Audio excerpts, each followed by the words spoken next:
Hey, what's up, everybody? Pat here, great for recovering alcoholic and addict, just like every day. Guys, please don't forget to subscribe, leave the video a like, drop me a comment, and by all means, share it with somebody who might get something out of it. Other than that, guys, we're going to actually go with the daily reflections reading today, which is titled Serenity After the Storm.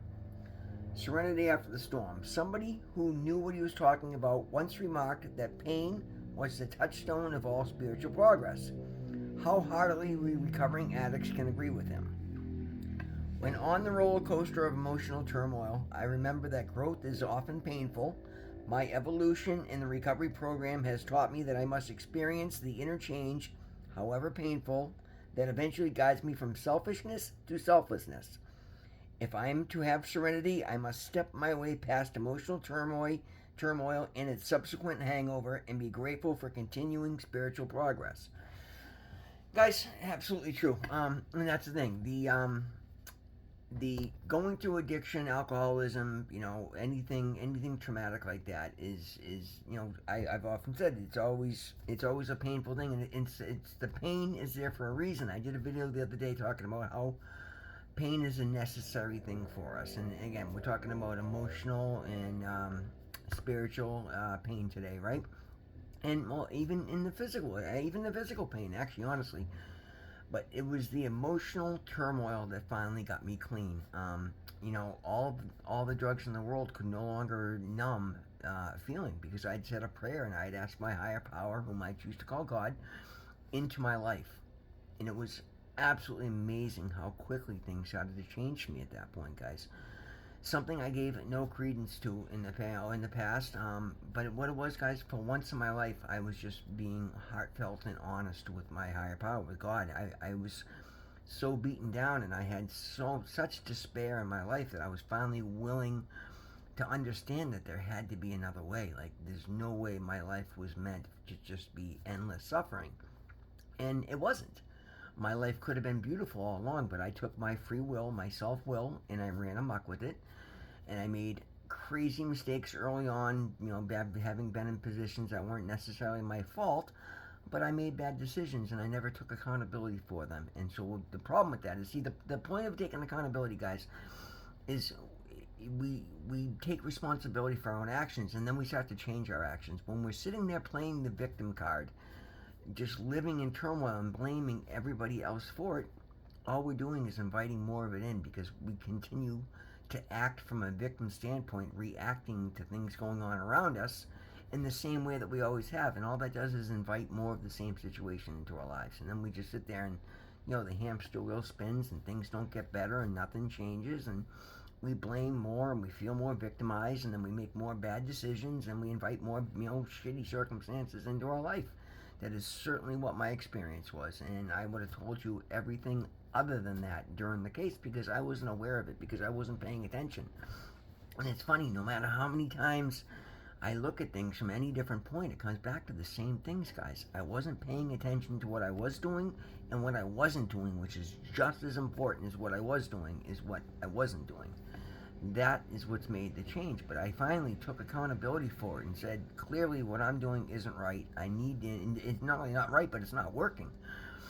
I need help. I need to turn my will over. I need to try something different. And then you get around a little bit of recovery. And that was the beauty of it, guys. When I got into rehab, I understood that most of the people that are doing well in the rehab were people that were formerly addicts that were now in control of their life. So I just started having honest conversations with them and asking them what they were doing. How did they get there? And the one thing that seemed to come back every single time was faith. So I started to understand, at least from my point of view, that this is a spiritual disease. And again, it's also a physical disease and an emotional disease. But my cure has been found primarily treating the spiritual disease side of it. I stopped trying to fill a God-sized hole with drugs, because it'll never work, and it never did, no matter how many times I tried.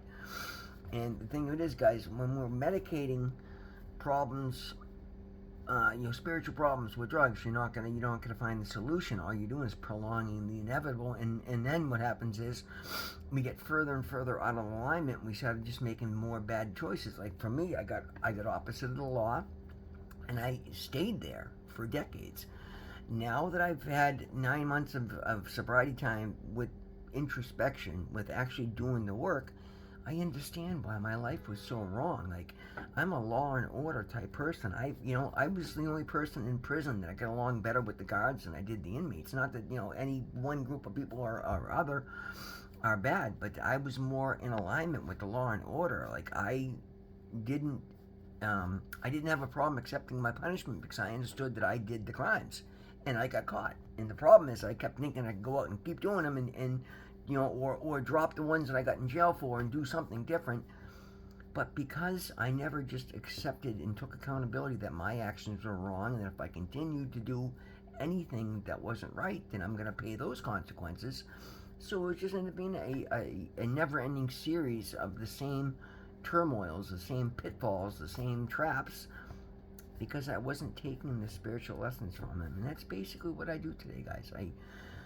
I'm very, very intentional about the way, again, for me, I had to go in a complete blackout. I was fortunate enough to understand early on that everything, my complete programming, was wrong. So in order to find the bugs in my programming, I needed a complete blackout. So I did. It's something I did. I went on a complete media blackout. No radio, no TV. As a matter of fact, I still don't watch TV. I've started watching my football games on Sunday, and maybe an occasional Law and Order program like on Patrol Live. I'll watch a little bit. Just I like the psychology of it all, but I've taken the time to work with therapists and doctors and recovery coaches and recovery advisors, and just myself, like journaling my thoughts and then going back and reading them and seeing the way my mind was working and understanding where it was good and where it was weak and where I needed help. So I've been taking classes. I'm actually taking a couple classes at Harvard right now that I got on a scholarship from my recovery program. Like, it's amazing when we delve into recovery and we take the help that's available. So many different doors of opportunities may pop open for you that you never saw coming, because we're being part of the solution. And I'm not saying I'm out here saving the world, but I've certainly saved my life. It's nothing short of miraculous what has occurred in my life, guys. I'm physically healthy. I've got a mental clarity, and now I'm being given opportunities to put a life together. Started my business. Like, all these things that I could never do in addiction are coming one after the other, because I take these lessons and I apply them in my life every single day. Understanding that there is, and hope was the biggest thing, guys. When I was in despair and addiction, I didn't think there was any hope, because the culmination of everything I've been doing kept leading back to the same places. So for a while, I'm like, oh, I don't even want to try, because every time I do, I end up. But that was only because I never really tried. I thought I tried, but I didn't. I found the power in surrender this time around, because I understood that this time around, I'm like, listen, I'm 50 years old. If I'm going to get into recovery, I've got to go all in, because I can't do this back and forth thing. I can't put all my effort into building something, putting something together, to just throw in the towel the first time I'm left to my own devices. And that's what's happened every other time. So I understood I couldn't be isolated. I couldn't be left to my own thoughts while they were still broken. So I went on, I left my old life behind, and I delved into every opportunity. If I was home and I started feeling bad, I would start praying, and then I would meditate. So I wasn't just sitting there with my racing thoughts, right? And I found meditation to be the most amazing thing. Guys, the biggest thing is, when I understood it was once I took accountability, I understood it was my own thinking and decisions and actions that got me stuck in addiction over and over again. I found ways to change them, and I did that by instead of watching TV and listening to radio, I studied spiritual practitioners. I would listen, or go on YouTube and study, recovering addicts and spiritual guidelines and spiritual principles. And I started reading my Bible. I read a book on scientific prayer and understood that all the Psalms are basically treatments or prayers. So I started reading all the Psalms in the Bible and figured out how they applied to my life.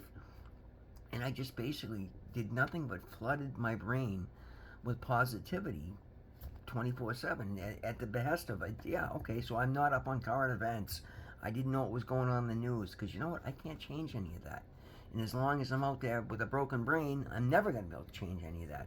But if I take the time to fix my thinking, to fix my life, maybe now I can go out and extend a hand to somebody else in addiction or in poverty or, having a bad day, and I can show them through my example that recovery is possible. And that's been huge for me, guys. The beauty of that is it got me to start my YouTube channel, right? So now here I am early in recovery, and I'm so so concerned with being a hypocrite or being inauthentic that throughout my day, every time I go to take an action, in the back of my head, I would think, is this an action that I can talk about on video tonight? It's something positive. And if it wasn't, I stopped it. And I made mistakes, don't get me wrong, guys. I caught myself doing something that was an old behavior.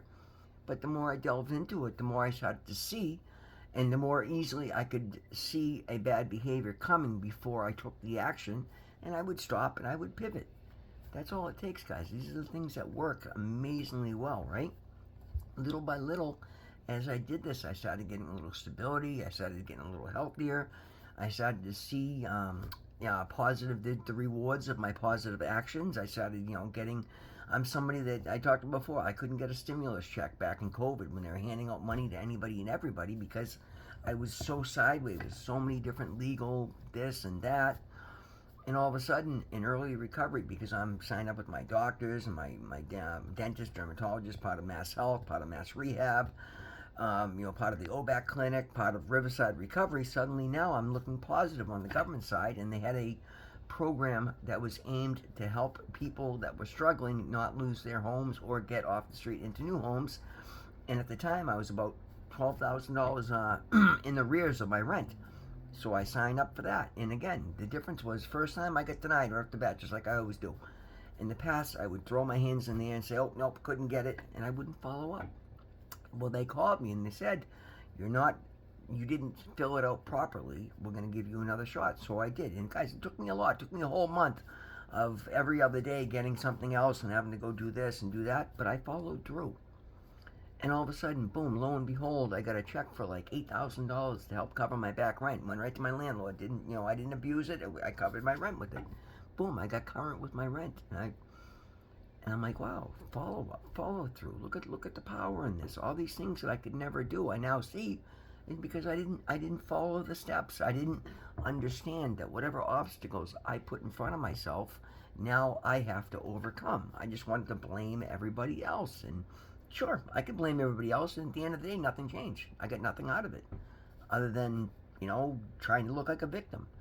So as I started to do these things, the next time something would come up, I'd say, okay, look what happened when I followed through. Look what happened when I did my YouTube channel. I promised myself in rehab I would try to follow up, because that was the idea I got for this channel. I thought it'd be a positive thing. I had no idea what beautiful changes it would make in my life. I'm not making a dime from it. Probably never will. But that's okay. It's helped change the person that I am to somebody that I love. That's huge. Talk about a gift, right? That was one of the things I used to talk about in rehab. I got to figure out why I hate myself so much that I feel necessary to numb every feeling I have because they hurt. Well, I don't do that today, guys. I love feeling things. I love being a part of things. I love the life that I'm leading. I love the opportunities that I'm getting. I love the person that I'm finding I am. As I went along, I paid attention to that. Let's find out what my values are. And lo and behold, I'm out here, living the life of a wannabe 1% biker, convict. And that's not who I am. Like, I used to get all my joy. If I saw a car broken down the side of the road, I'd spend hours going to great lengths to fix that car and refuse payment just to prove to somebody I'm a good person. Because at the end of the day, that's who I am. I'm a good person. I like to help. I like to be of service. So now I've leaned into that. I have my service channel. I do, service videos on TikTok. I serve at my AA meetings. I help people on the streets. Like, wow. Like, okay. And that's helped me feel good about the person I am. Guys, it's this. We overcomplicate things to the point we can't find our answers. But when we invite God into our life, we invite serenity into our life, we start finding answers. And that's exactly what I found. Every time I have a concern, I've talked about it in prayer, and then I've meditated on it, and I've got my answers. And then I take an action. And whatever intuitive nudges or whatever answers I get through prayer and meditation, I take action on. Particularly when it's uncomfortable. And guys, all the biggest changes have been hugely uncomfortable. I went through a massive identity crisis for months, not knowing what was going to come of any of this, if I was going to fail, if I was going to look like an idiot. But what I did was I prayed heavily, I meditated constantly, and then I took massive leaps of faith and just did the right thing because it was the right thing to do, whether somebody was watching or not, whether I thought somebody would get something, I might get something out of it or not, and particularly when I thought I might look like an idiot because I didn't know the outcome of it. But I took the leap of faith, and I did so from a positive standpoint every time, expecting the best. Instead of sitting there going, well, this might happen, and looking at the failures, I looked at the opportunities that might come from it and say, well, what is the best case scenario? Let's expect that. Let's work to that. And I've come to find that I'm capable of anything I put my mind to. I can receive anything I want if I'm willing to take the proper actions to get me there. And then if I follow through on things, then good things come. So that's my new mindset. That's my new basis. That's what I do. I get up every day. I look at the responsibilities or the opportunities that I have. And that's the thing. The way you look at things is everything, guys. Your attitude determines your reality. Instead of looking at things I have to do, I look at things that I get to do. I get the opportunity to build something. I've understood that good rewards come from long-term investments. And I mean, whether it's, just getting away from that instant gratification, which is, I think for myself, a huge thing that keeps us in addiction because we're trying to feel that good feeling of that high, that numbing out of any feelings. But you can't learn anything from that point. You can't progress anything, and you waste all your resources worrying about that second that's gone as soon as you do it. Instead, today I save, I build, and I look to be a part of something bigger than myself. I look for the serenity. And that's what I found, guys. That's why I'm so happy every day. I've taken all the chaos and all the emotional turmoil and I've let go of it, and I've replaced it with serenity and positivity and being a part of my community and just being proud for being able to live a life that I never could for all that time. It's absolutely beautiful, guys, and I, as well as you, we are capable of amazing things when we come at it from the right way, when we try to help other people around us, when we try to engage with positivity, when you build a conscious contact relationship with your higher power. Mine I choose to call God, call yours what you will. But become aligned with it. Find out what your values are, the good ones. We all have good and bad in us. Get away from the bad stuff and work heavier and heavier towards the good stuff. Watch what happens. I promise you, it'll shock you how good things can get. Guys, that's the video today. Thank you so very much for being here with me. Always remember, God loves you. I love you. We'll see you in the next one.